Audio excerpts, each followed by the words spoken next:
नमो भगवते वासुदेवाय।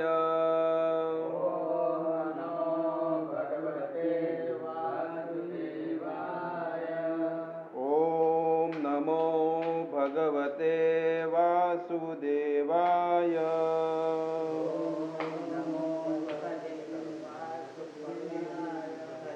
ओम नमो भगवते वासुदेवाय।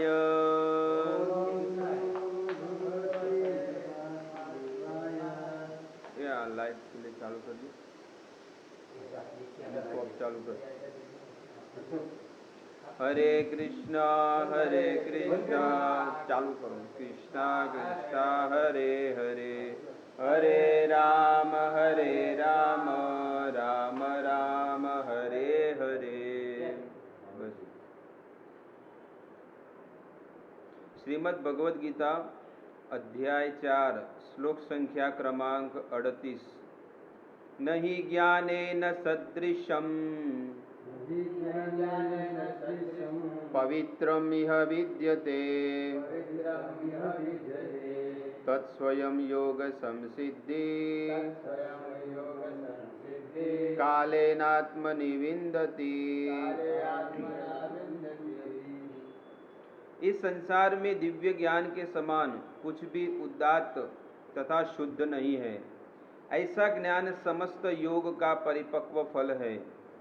जो व्यक्ति भक्ति में सिद्ध हो जाता है, वह यथा समय अपने अंतर में इस ज्ञान का आस्वादन करता है। तात्पर्य: जब हम दिव्य ज्ञान की बात करते हैं तो हमारा प्रयोजन आध्यात्मिक ज्ञान से होता है। निसंदेह दिव्य ज्ञान के समान कुछ भी उदात्त तथा शुद्ध नहीं है। अज्ञान ही हमारे बंधन का कारण है और ज्ञान हमारी मुक्ति का। यह ज्ञान भक्ति का परिपक्व फल है। जब कोई दिव्य ज्ञान की अवस्था प्राप्त कर लेता है तो उसे अन्यत्र शांति खोजने की आवश्यकता नहीं रहती, क्योंकि वह मन ही मन शांति का आनंद लेता रहता है। दूसरे शब्दों में ज्ञान तथा शांति का पर्यवसान कृष्ण भावनामृत में होता है। भगवद गीता के संदेश की यही परिणति है। हरे कृष्णा कृष्णा कृष्णा हरे हरे, हरे राम राम राम हरे हरे। तो आप सभी भक्तों का इस भागवत गीता क्लास में हार्दिक स्वागत करते हैं। आज हम श्रीमद् भगवद गीता के चौथे अध्याय का 38 नंबर श्लोक लेंगे। यहाँ पर श्रील प्रभुपाद महाराज बताते हैं, नहि ज्ञानेन सदृशं पवित्रम इह विद्यते तत्स्वयं योग संसिद्धि कालेन आत्मनि विन्दति। शास्त्रों में बताया गया है कि इस इह लोके, यहाँ पर ये जो शब्द है ना इह, आप देखिए उसमें इह शब्द का अर्थ होता है इस मनुष्य लोक में ही जीवात्मा को सद्गति प्राप्त करने का रास्ता प्राप्त होता है। और इसी जगह से मनुष्य शरीर से ही, इस मनुष्य लोक से ही ये जीवात्मा स्वर्ग की प्राप्ति कर सकता है, नरक में भी जा सकता है और भगवत धाम, भगवान के धाम में जा सकता है। इसलिए यहाँ पर भगवान भगवत गीता में कहते हैं, हे अर्जुन, इह लोके पवित्रम इह लोके विद्यते। कहते हैं कि इसी लोक में, इस पृथ्वी लोक में ही ये सब कुछ सुलभ है। स्वर्ग में जाकर अगर कोई सोचेगा कि नहीं मैं यहाँ से मैं वैकुंठ जाऊं, तो वहां से वो वैकुंठ नहीं जा पाएगा। और कोई ये सोचेगा मैं ब्रह्मलोक में जाऊं, ब्रह्मलोक में आनंद लेके भक्ति वहां करूंगा, फिर मैं वहां से भगवत धाम जाऊंगा, लेकिन फिर भी वहां पर भी वो नहीं जा पाएगा भगवत धाम। जो व्यक्ति दान पुण्य करके स्वर्ग लोक में गया, सुतल लोक में गया, ब्रह्मलोक में गया, महर लोक में गया, वो जाकर वहां पर फंस गया है। क्या हो गया है? वो फंस गया है। वो करोड़ों वर्षों तक वहां पर भले सुख मिले, लेकिन वो सुख क्षणिक है। फिर से वो उससे नरक में जाना पड़ेगा, फिर से पृथ्वी पर आना पड़ेगा। और वही अगर उसके दिमाग में, उसके मन में यही रहा चीज के नहीं, मुझे तो दान पुण्य करके कहां पर जाना है, स्वर्ग लोक में जाना है। इसलिए यहां पर कहते हैं कि ये पृथ्वी लोक ऐसा सुलभ है कि अगर जिसे मनुष्य शरीर प्राप्त हुआ है ना, वो जीवात्मा को निरंतर प्रभु का स्मरण करना चाहिए, प्रभु का चिंतन करना चाहिए। जिसकी हम चिंता करते हैं, ये शरीर, ये काया भी नाश होने वाली है, और जिसके विषय में हम चिंतन करते हैं वो भी नष्ट होने वाला है। और जो परिवार के विषय में हम चिंता करते हैं, वही परिवार हमें सब क्या करते हैं, दगा देते हैं। कुटुंब, परिवार, समाज, आप देखिए कौन दगा देता है, भगवान देते हैं कि परिवार वाले, समाज वाले, कुटुंब वाले देते हैं? हमारे मित्र ही देते हैं ना। एक देश दूसरे देश का कितना वैरी बन गया, नहीं तो सब लोग अपने अपने स्टेट में आराम से रह सकते हैं, लेकिन वहां पर रह के क्या सोचते हैं कि मैं इस देश को बर्बाद कर दूं, मैं इसको बर्बाद कर दूं। आज पूरी दुनिया में आज देखिए कितना आतंक फैला हुआ है। हर एक व्यक्ति सुखी से रह सकता है, और ये प्रकृति सबको अन्न देगी, पानी देगी, सूर्य प्रकाश मिलेगा, कहीं पर भी रोग नहीं रहेगा, सब लोग आनंद से सुखी से रहेंगे।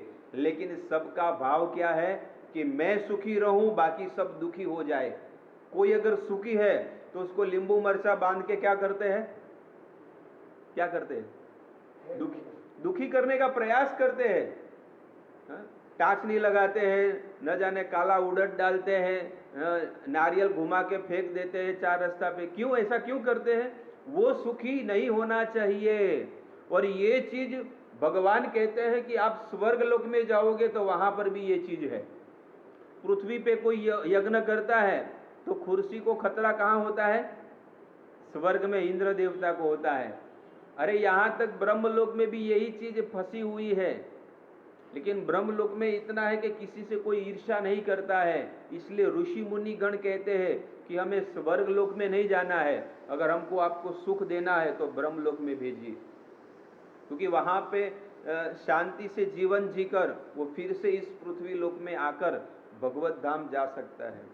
इसका उदाहरण सरल करके मैं आपको बताऊं, जैसे कोई व्यक्ति को दिल्ली जाना है, किसी व्यक्ति को दिल्ली जाना है, और समझो ये पालनपुर का रहने वाला कोई जीवात्मा है, कोई गांव का रहने वाला है, लेकिन बाजू में उमरदशी है, छापी है, उदवाड़ा, सब अलग अलग क्या बोलते हैं, अलग अलग छोटे छोटे स्टेशन है। और समझो कि उमरदशी या छापी के बाजू में कोई व्यक्ति रहता है और राजधानी की टिकट है, उसने अहमदाबाद से लेकर दिल्ली तक का राजधानी का टिकट बनवाया दिया है। लोग वो सोचेगा नहीं तो मेरे खेत के बाजू में ये ट्रेन तो जाने वाली है, तो एक काम करता हूं, मैं उमरदशी स्टेशन पे जाके खड़ा रह जाता हूं। वो ट्रेन खड़ी रहने वाली है? बताइए, वो नहीं खड़ी रहेगी। वो ट्रेन है ना, भले आपका एसी क्लास का टिकट है और आप रेलवे स्टेशन पे पटरी पे खड़े रहोगे, अरे भाई ड्राइवर साहब खड़े रहो, ये मेरा टिकट है इस ट्रेन में और यहीं से जाने वाली है ना, लेकिन वो उसका स्टॉप नहीं है। जहां पर जंक्शन है, जहां पर बड़ा स्टेशन है, वहां पर उसे जाना पड़ेगा। भले वही ट्रेन का टिकट है, लेकिन वहां पर ट्रेन खड़ी नहीं रहेगी। तो जब वो पालनपुर स्टेशन पे आएगा तो आराम से ट्रेन खड़ी रहेगी, दरवाजा खुला रहेगा, आप जाके वहां पर अपने सीट पे जाकर बैठ सकते हैं आराम से, और आरामदायक सफर कर सकते हैं। लेकिन अगर कोई सोचेगा छोटे स्टेशन पे यहीं से तो ट्रेन जाने वाली है, तो मैं यहाँ पर जाके खड़ा रहूंगा, लेकिन वैसा होने वाला नहीं है। इसीलिए कहते हैं कि अगर किसी को जाना है दिल्ली तो उसको जंक्शन में जाना पड़ेगा। वैसे ही शास्त्र भी यही कहता है, अगर किसी जीवात्मा को भगवत धाम जाना है, भगवान के धाम में जाना है, तो उसके लिए सर्वश्रेष्ठ शरीर ये मनुष्य देह है। और ये मनुष्य शरीर से ही हमेशा के लिए वो जीवात्मा सुखी हो जाएगा। ऐसा नहीं है कि 100 साल के लिए वैकुंठ में जाएगा फिर वापिस आ जाएगा, ऐसा नहीं है। 1000 वर्ष के लिए, हमेशा के लिए। यद गत्वा न निवर्तन्ते तद्धाम परमम ममः, 15वें अध्याय में भगवत गीता में कहते हैं, बहुत ही सुंदर है, इसको पढ़ना चाहिए। इस श्लोक से लागू होता है, ताल्लुक करता है, इसलिए मैं कहता हूं कि भगवत गीता में 15वें अध्याय में भगवान कहते हैं कि वैकुंठ धाम कैसा है, तो कहते हैं दिव्य जगत है। वहां पर जाने के बाद कोई भी जीवात्मा दोबारा अपने जीवन में कभी भी वो जीवात्मा इस संसार में नहीं आते हैं। और हम जो है इस संसार में जो भी व्यक्ति है वो कभी स्वर्ग में भी गया है, कभी ब्रह्मलोक में गया है, कभी नरक लोक में गया, सुतल लोक में गया, नाग लोक में गया, अलग अलग लोक में जाकर वो जीवात्मा घूमकर आया हुआ है। लेकिन इस संसार का जीवात्मा को कभी भी ये इच्छा नहीं होती है कि मैं प्रभु का भजन कर कर भगवान के धाम में चला जाऊं। इसलिए ये मनुष्य शरीर एक जंक्शन है और इसी शरीर से हम भगवत धाम जा सकते हैं, भगवान के धाम जा। वज्रासन में भी वज्रासन એટલે ઊંઘ ના આવે। संसार की स्वतंत्र सत्ता से मानवी क्या करता है, सुख लेने की इच्छा सोचता है। यहां पर आचार्यगण कहते हैं कि जीवात्मा को भगवान ने स्वतंत्रता दे दी है, इसलिए रात दिन सोचता है कि मैं मेरी इंद्रियों को सुख दे दूं। लेकिन सब दोष है, सब पाप से उत्पन्न होते हैं। जितने भी सुख है ना, इंद्रियों को सुख देने वाले, सब दोष है और सब पाप से होता है। और पाप कौन करवा रहा है, तो कहते हैं हमारा मन, इस जीवात्मा का। और इसका उदाहरण आचार्यगण देते हैं और भगवान भी गीता में कहते हैं, 3 अध्याय का 37 नंबर श्लोक है, काम एष क्रोध एष रजोगुण समुद्भव महाशनो महापाप्मा विद्ये निहवैरिणाम। हे अर्जुन, इसका क्या कारण है कि इस संसार में जीवात्मा फंसा हुआ है, तो कहते हैं काम एष। सबसे पहली चीज बताते हैं कि कामना, कि मैं ये खा लूं, मेरे ये खाने की इच्छा है, उसको कहते हैं कामना। काम एष, सबसे पहली कामना क्या है, खाने की। दूसरी कामना है घूमने की, अरे मैं भी घूमने जाता तो अच्छा था। काम अलग अलग प्रकार के बहुत सारे काम है, कोई स्त्री का है, धन का है, गाड़ी का है, घर का है, अलग अलग प्रकार की कामना। और हमारी जो इंद्रियां है ना, उसमें आसक्त हो जाती है। इसलिए भगवान कहते हैं अर्जुन को कि संसार में फंसने का कारण क्या है, काम एष, कामना और मैं और मेरा, कि ये मेरी चीज है, ये मेरा है। तो उसको क्या, उसको उसकी आसक्ति हो जाती है, ममता हो जाती है। जैसे एक उदाहरण मैं आपको दे दूं, महाराज जी, परम पूज्य महाराज जी कहते हैं कि किसी के गांव में, किसी के घर पे गाय होती है, गाय या भैंस होती है ना, तो जब तक उसके घर पे गाय है तो उसको कितना लगाव होता है, ना। उसको घास चारा खिलाते हैं, उसको नहलाते हैं। और वो गाय अगर सुबह बेच दी, समझो कोई 10 तारीख को 2020 में वो गाय को बेच दिया, और शाम को वो गाय दोपहर को ले गए हैं, लेकिन शाम को फिर वही गाय हमारे घर पे आएगी और हमारे खेत में आएगी। तो महाराज जी कहते हैं अपने लड़के को, अरे कौना के गाय आयल बा, किसका गाय आ गया है, अपने खेत में चरा रही है। अरे भाई, इतने सालों तक वो आपके ही थी, वो तो आपने अभी क्या किया, वो गाय को बेच दिया, तो उसका जो प्रेम था वो धन में परिवर्तित हो गया। समझ में आ गई बात। अभी किससे प्रेम हो गया, धन से प्रेम हो गया। और धन भी है ना, धन भी उसको दुकान में जाके बेच दोगे और ऐसे 50 इंच का टीवी लाओगे, एलईडी टीवी, तो अभी प्रेम किस में हो गया, समझ में आ गई बात। अभी तो इस संसार में हर व्यक्ति को बस ऐसे ही, अभी वो टीवी भी बेच के फिर फ्रिज लाएगा तो फ्रिज में प्रेम हो जाएगा, अरे ये मेरा फ्रिज है। इस संसार में हर व्यक्ति को यही है। जैसे पत्नी है, पत्नी जितने साल हमारे साथ रहेगी तो उसको प्रेम हो, उसके साथ प्रेम संबंध रहेगा, उसको होटल में ले जाएगा, घुमाने ले जाएगा। लेकिन वही पत्नी का डिवोर्स हो जाएगा तो डिवोर्स छूटा छेड़ा, मतलब तलाक हो गया तो फिर उससे नफरत हो जाएगी। फिर क्या होगा, उसको पैसा देते हैं, अगर उस सामने वाली लड़की को अगर पसंद नहीं तो वो क्या देती है, 2 लाख रुपया देगी डिवोर्स का। तो अभी प्रेम किससे हो गया? तो महाराज जी कहते वो धन से प्रेम हो गया है। तो इस संसार में सबसे बड़ी आसक्ति यही है, लगाव, मैं और मेरा, कि ये चीज मेरी है, ये मैंने खरीद के लाया है, बस ये मेरा है। तो मैं और मेरा में आसक्त रहता है। તમે આ બાજુ બેસી જાઓ, સારું પડશે। हाँ, तो मैं और मेरा, इसमें आसक्ति होती है, और ये आसक्ति को जब तक जीवात्मा त्याग नहीं देगा तो ये घूमता ही रहेगा। काम एश, क्रोध एश। और दूसरी चीज क्या बताते हैं, क्रोध। जीवात्मा के अंदर शरीर में क्रोध उत्पन्न होता है। क्यों होता है? अरे ये चीज मेरी है लेकिन मुझे प्राप्त क्यों नहीं होती है? तो उसके लिए क्या करेगा, सामने वाले व्यक्ति से झगड़ा करेगा, क्रोध करेगा, और अगर वो पहुंच नहीं पाएगा तो क्या करेगा, डर जाएगा। कभी कभी जीवात्मा डरता है, डर लगता है ना, कोई पाप करता है तो क्या करेगा, डर लगता है ना, अपने अंदर डर लगता है, अरे भाई मेरी बात कोई, मेरा राज कोई जान ना पाए, नहीं तो सबको मालूम पड़ेगा तो ये व्यक्ति ऐसा है, तो वो डरता है। इसलिए कहते हैं वीत राग भय क्रोधा। यही गीता में आगे कहते हैं वीत राग भय क्रोधा। ये तीसरे अध्याय के 37 नंबर श्लोक में है, इसका पूरा बहुत सुंदर है, वीत राग भय क्रोध। तो कहते हैं कभी कभी क्या होता है, राग हो जाता है उस चीज में, कभी कभी क्या होता है, भय उत्पन्न होता है कि मेरे पास इतना धन है तो कोई लेके न चला जाए। तो यहाँ पर इस भगवत गीता में भगवान कहते हैं कि संसार में फंसने का कारण क्या है, पाप। महाशनो महापापम। और ये क्या है, काम एष क्रोध एष, ये सब क्या है, काम क्रोध तथा लोभ। तस्मात् एयम त्रयम त्यजेत। गीता में भगवान कहते हैं इन तीनों चीजों का त्याग करो अर्जुन। तो काम एष क्रोध एष रजोगुण, इस किससे उत्पन्न होते हैं? अर्जुन ने पूछा ये किससे होते हैं? तब कहते हैं रजोगुण समुद्भव, रजोगुण से उत्पन्न होते हैं। और आगे कहते हैं विद्येन इह वैरिणाम, इस संसार में सबसे बड़ा दुश्मन कौन है? तब कहते हैं हमारे काम, हम हृदय में जो कामना है और क्रोध, यही हमारे संसार में फंसने का सबसे बड़ा कारण है और यही सबसे बड़ा वैरी है।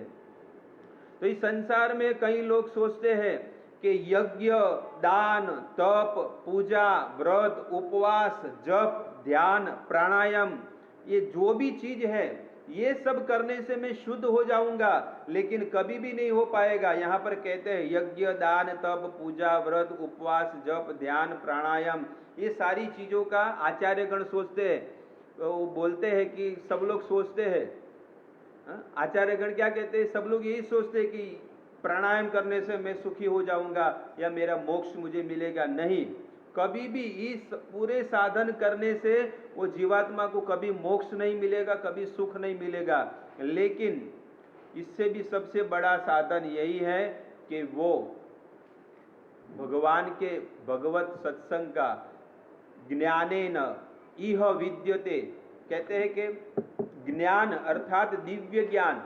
दिव्य ज्ञान कौन सा है? गुरु पूजा में गाते हैं ना, दिव्य ज्ञान हृदय प्रकाशित, वही दिव्य ज्ञान बताया गया है। ऐसा नहीं कि इस संसार का सब नॉलेज बोलते हैं ना, जनरल नॉलेज, कि अमेरिका में क्या हो रहा है, लंदन में क्या है, ऑस्ट्रेलिया में क्या है, नहीं। यहाँ पर कहते हैं कि दिव्य ज्ञान, जैसे ब्रह्मा जी, जब ब्रह्मा जी को प्रकट किया तो तेने ब्रह्म हृदय आदि कवये, आदि कवि ब्रह्मा के हृदय में वही दिव्य ज्ञान, यही वेदों का, शास्त्रों का ज्ञान भगवान ने ब्रह्मा जी को दिया था। तो ये दिव्य ज्ञान की बात इस भगवत गीता में कहते हैं। और वो दिव्य ज्ञान अगर आपको प्राप्त करना है तो इस पृथ्वी लोक में ही आपको मिलेगा, इसके अलावा और कहीं पर भी नहीं मिलेगा। तो इस श्लोक में केवल इतनी चीज है कि पवित्र होने के लिए पृथ्वी लोक में जन्म मिला है हमें, और यहीं से हम भगवत धाम जाने के अधिकारी बन सकते हैं। और हमारे पास जीवन बहुत ही कम है, तो ज़्यादा से ज़्यादा हमें भगवत सत्संग में ध्यान देना चाहिए और ज़्यादा से ज़्यादा हमें स्मरण करना चाहिए। शील प्रभुपाद महाराज की जय। किसी का कोई प्रश्न है तो पूछ सकते हैं आप।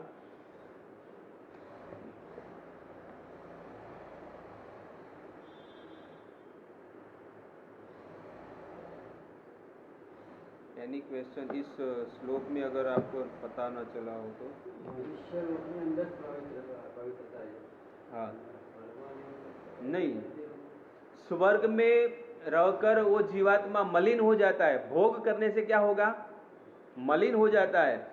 तो और जितने भी लोग हैं उस सब लोग में जीवात्मा मलिन होता है, और पृथ्वी लोक में भी मलिन होता है, लेकिन भजन करने से वो पवित्र होता है। पृथ्वी लोक में ही जीवात्मा पवित्र बन सकता है। वहां पर तो इतना सुख है, वहां पर कोई माला नहीं करता है स्वर्ग लोक में कि कोई अध्ययन करना, माला करना, त्याग से जीवन जीना। वहां तो ऐशो आराम है, भोग है, सुख है। तो जहां पर सुख है समझ लो वहां पर मलिनता है। मतलब स्वर्ग में ऐसा भी महाराज जी कथा में सुना कि उधर भी कथा होता है, ऐसा नहीं खाली भोगी। कथा होता है, समझ में आ गया, ठीक है। लेकिन भगवत गीता में शास्त्रों में बताया गया है, और महाराज जी भी बताते हैं, सही बात है कि चलो वहां पर भी होता है, लेकिन सत्संग तो होता है, लेकिन वहां पर जो फल प्राप्त करने की जो चीज है वो केवल पृथ्वी लोक में है। ये भी बताया गया है। पूरे 14 लोक में आप कहीं पर भी सत्संग होता होगा, चलो, लेकिन जप करना, कीर्तन करना, दर्शन करना, वहां पर ऐसा नहीं कि सब लोग अपने अपने घर में मंदिर बनाकर ठाकुर जी का सेवा करते हैं। ये सबसे ज्यादा भजन की सुविधा कहां पर है? यहीं पर है। वहां पर होता है, चलो सत्संग करते होंगे, ऋषि मुनि जाते हैं तब, लेकिन इंद्र देवता कभी चालो व्यासपीठ पर बैठ के कथा किया, कभी सुना है? चलो, राजा ही है ना, तो कई नहीं, ऋषि मुनि वहां पर जाते हैं, क्योंकि नारद मुनि जैसे ऋषि मुनि जो होते हैं वो 14 लोक में घूमते हैं, तो वो स्वर्ग लोक में भी जाते हैं, ब्रह्म लोक में भी जाते हैं, तो थोड़ा बहुत भगवान का स्मरण कराते हैं। लेकिन किसी की इच्छा नहीं होती है कि हम प्रभु का भजन करें, क्योंकि सुख ही वहां पर इतना है। और यहां पर क्यों लोग भजन करते हैं? क्योंकि दुख दे दिया है। जब दुख पड़ता है तो लोग मंदिर में जाते हैं, सत्संग में जाते हैं, लेकिन सुख आता है तो कभी कभी क्या हो जाता है, अभी तो हमारा तो नाइटो भरो, लोग क्या बोलते हैं, कोई भी काम में, फैक्ट्री में, हाँ ओवर टाइम बोलते हैं ना। क्यों? क्योंकि अभी कमाने का दिन है, कमा लो, बाद में भजन करेंगे, पैसा आएगा फिर क्या करेंगे? भजन थोड़ा कोई करेगा, पैसा आएगा तो उसका भोग करेगा। तो पूरे 14 लोक में सब भोग ही भोग है, लेकिन इस पृथ्वी लोक में भजन करने की सुविधा हमको मिली है। इसका वो लोगों की मतलब वो लोग की रक्षा भगवान मतलब कुछ प्रॉब्लम होता है तुरंत कर देते हैं। हाँ, क्यों करते मालूम है? क्योंकि वे मेन वस्तु है, मेन वस्तु। समझो एक उदाहरण मैं आपको दूं, मंदिर में सब जगह पे जितने भी कोई गरीब होते तो सबको दान पुण्य करते हैं, लेकिन वो लोगों का कोई हॉस्पिटल का खर्चा कोई देता है? मंदिर नहीं देता है ना। केवल दान पुण्य, खाना खिलाना, भोजन कराना, ये कीर्तन, यही सब कार्य करते हैं। लेकिन मंदिर में जो रहने वाला होता है उसका क्यों पूरा जिम्मेदारी लेते हैं? बताओ चलो, इसका क्या कारण है? एक वाक्य में आप बता दो। शरणागत है ना। वैसे ही स्वर्ग के देवता भगवान को शरणागत है। जब जब भीड़ पड़ी, जब जब स्वर्ग के लोगों को जब भीड़ पड़ती है ना, जब दुख होता है तो कहां पे जाते हैं? भगवान के पास जाते हैं ना। तो भगवान कहते हैं जो मुझे शरणागत हो जाता है ना, उसकी पूरी जिम्मेदारी मैं लेता हूं। और दूसरा मैं आपको उदाहरण बताऊं, ये चीज मैंने आपको बताई, और दूसरा इसका उदाहरण मैं आपको बताऊं कि भगवान स्वर्ग के द्वारा ही पूरे संसार में मैनेजमेंट करवाते हैं। स्वर्ग के माध्यम से ही 14 लोक में मैनेजमेंट होता है। समझ में आ गई बात? तो स्वर्ग के लोग ही दुखी होंगे तो पूरा ब्रह्मांड कैसे चलने वाला है? इसलिए स्वर्ग के देवताओं को परफेक्ट सुख मिलना चाहिए, आनंद मिलना चाहिए, तभी तो गाड़ी परफेक्ट चलेगी। अगर वहां पर भी दुख दे देंगे तो वो बोलते हैं ना, वो क्या कभी कभी दोहा देते हैं, ले लो आपन कंठी माला, वो बोलते हैं ना, भूखे भोजन नाई होए गोपाला। अरे भाई भूखे भूखे तो भोजन भजन नहीं होगा। ना वो लोग को जो चीज चाहिए रहेगा ना तो वो लोग क्या करेगा मालूम है, अपना अपना तपस्या करेगा, ब्रह्मा जी को बुलाएगा या शिव जी को, जिसको भी ध्यान करना है करेंगे। भगवान तो है ही है, उसका तो पूजा पाठ वो लोग सिद्धियाँ प्राप्त किए रहेंगे। हाँ। कुछ भी चीज ध्यान पूर्वक वो लोग हासिल कर लेते, सामने आएगा, हाँ मनोकामना उनका पूरा हो गया। लेकिन वो सिद्धि है ना प्रभु, वो सिद्धि आसानी से प्राप्त नहीं होती है, उसके लिए तो बहुत कठिन तपस्या करते हैं। भगवान का सिद्धि पक्का किया है तब जाके तो उनको हर सिद्धि ये जो देवता लोग है ना, ये जो देवता लोग इस पृथ्वी लोक में उनको जन्म मिला था कई वर्षों पहले। इस संसार में नहीं, और भी बहुत सारी पृथ्वियां है, बहुत सारे ब्रह्मांड है। तो पृथ्वी में रह के ही ये लोग बहुत मतलब ये लोग क्या बोलते हैं, कभी अन्न नहीं खाया होगा। आज मैं आपको बताऊं कि ऐसे कई लोग हैं केवल दूध पीकर ही पूरा जीवन जिए हैं। हम जी पाएंगे? हालांकि बताया गया कि देसी गाय का 1 गिलास दूध पिएगा तो पूरा दिन में एनर्जी मिलता है, लेकिन कोई कर पाएगा? इसलिए कहते हैं कि स्वर्ग में जाना बहुत मुश्किल है, सिद्धि प्राप्त करना बहुत मुश्किल है, भजन करना सरल है। और सिद्धि प्राप्त भी कर लिया, कोई ऐसा सोचता है कि मैं इसका तपस्या करूं, इसका तपस्या करूं और मैं सिद्धि प्राप्त कर लूं। सिद्धि प्राप्त करके क्या होगा? तो मायापुर में एक प्रभुपाद महाराज एक गंगा नदी को पार करना चाहते थे। तो वहां पर एक योगी आया, सिद्धि योगी, और उसने 25 साल तक तपस्या किया, 25 साल बर्बाद कर दिया। समझ में आ गई? 25 साल जब बर्बाद किया तो उसने एक सिद्धि प्राप्त की, पानी पर चलने का, एक गंगा नदी को पार करने का। तो ये फॉरेनर जब भक्त लोग थे तो उन्होंने प्रभुपाद महाराज को पूछा कि आप तो कहते हैं इस संसार में सबसे श्रेष्ठ टॉप मोस्ट है ना भगवान का भक्त है, तो ये टॉप मोस्ट तो ये लग रहा है मुझे कि पानी पर चल रहा है, हमको तो वेट करना पड़ रहा है। समझ में आ गया? बहुत ही सुंदर, बहुत ही सुंदर प्रभुपाद महाराज ने उत्तर दिया कि देखिए, इस पार से उस पार जाने के लिए केवल 5 पैसा लगता है। उस समय की घटना है कि केवल 5 पैसा, तो केवल 5 पैसा बचाने के लिए इस व्यक्ति ने, इस योगी ने 25 साल बर्बाद कर दिए, और हम अभी केवल 5 मिनट में पहुंच जाएंगे, केवल 5 पैसे में। बताओ इससे सबसे ज्यादा बुद्धिशाली कौन है? प्रभुपाद महाराज ने कहा, उन्होंने कहा कि सबसे ज्यादा बुद्धिशाली कौन है? हम 5 पैसे में जा सकते हैं, और उसने क्या किया? 25 साल अपना बर्बाद कर दिया। तो हमको अगर 25 साल मिले तो इस 25 साल को भजन करके हम कहां पर चले जाएंगे? भगवत धाम। तो ये है इस संसार में सिद्धि प्राप्त करना भी कठिन है और स्वर्ग में जाना भी बहुत कठिन है, लेकिन क्षीणे पुण्य मृत्यु लोकम विशंति, गीता में भगवान कहते हैं। लेकिन भगवान का भजन एकदम हंसते हंसते करना है। कोई टेंशन है? बताओ। एक दिन मंगला आरती नहीं उठेगी तो भगवान दोष नहीं देंगे, अरे भाई तुम वैकुंठ में नहीं जाओगे, ऐसी बात नहीं है। लेकिन सिद्धि में क्या है मालूम है? प्रतिदिन जो हम साधना करते हैं वो परफेक्ट करना चाहिए, अगर नहीं होगा तो साधना के पूरा पानी फिर जाएगा। ये देवताओं के कार्य में ऐसा है, इतना समझ लेना चाहिए हमको। लेकिन भगवान के कार्य में कभी भी कोई दोष, सबको बोलते हैं ना कि मेरे को 33 करोड़ देवता नड़ते हैं, ये पितृ नड़ते, ये नड़ते, कभी आज तक किसी ने बोला है कि मेरे को भगवान कृष्ण नड़ते हैं, मेरे को राम नड़ते? आज तक सब लोग बोलते हैं ना, मेरे को सब अंगूठी पहनते हैं कि शनि नड़ रहा है, राहु नड़ रहा है, शुक्र नड़ रहा है, ये देवता का प्रकोप है, इसका प्रकोप है। कभी आज तक किसी के मुख से कभी सुना कि मेरे को कृष्ण का प्रकोप है, कि राम का प्रकोप है, कि मेरे को राम नड़ रहे, कृष्ण नड़ रहे? कभी भी नहीं। इसलिए जो नहीं नड़ने वाले होते हैं ना, उसके विषय में हमको सोचना चाहिए। जो नड़ने वाले हैं उसका भजन करने से क्या होगा? उसका भजन अगर 2-4 दिन नहीं करेंगे तो वो ही हमको दुख देंगे। कई युगों से, कई सदियों से नंद बाबा के जो गोकुल में इंद्र देवता को भोग लगाते थे, केवल 1 साल भोग नहीं लगाया, एक बार, हजारों सालों से लग रहा था भोग, और वो खाने आ रहा है कि नहीं आ रहा है उसका क्या ठिकाना है। लेकिन भगवान ने कहा कि गोवर्धन महाराज को भोग लगाओ, और नहीं लगाया तो इंद्र देवता ने क्या किया? पूरा ब्रज को बहा दिया ना। ये चीज है, देवी देवताओं के कार्य में और भगवान के कार्य में इतना फर्क है।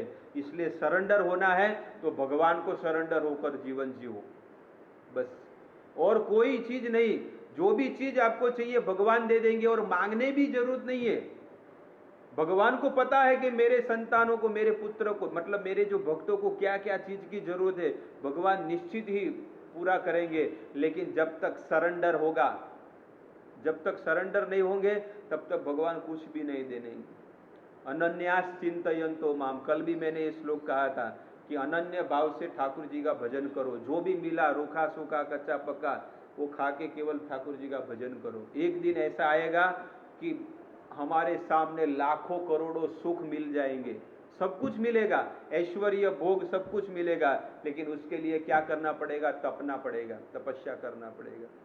आज बड़े बड़े लोग जो टाटा, बिरला, रिलायंस सब लोग है, ये सब लोग इतने बड़े पोस्ट पर क्यों है?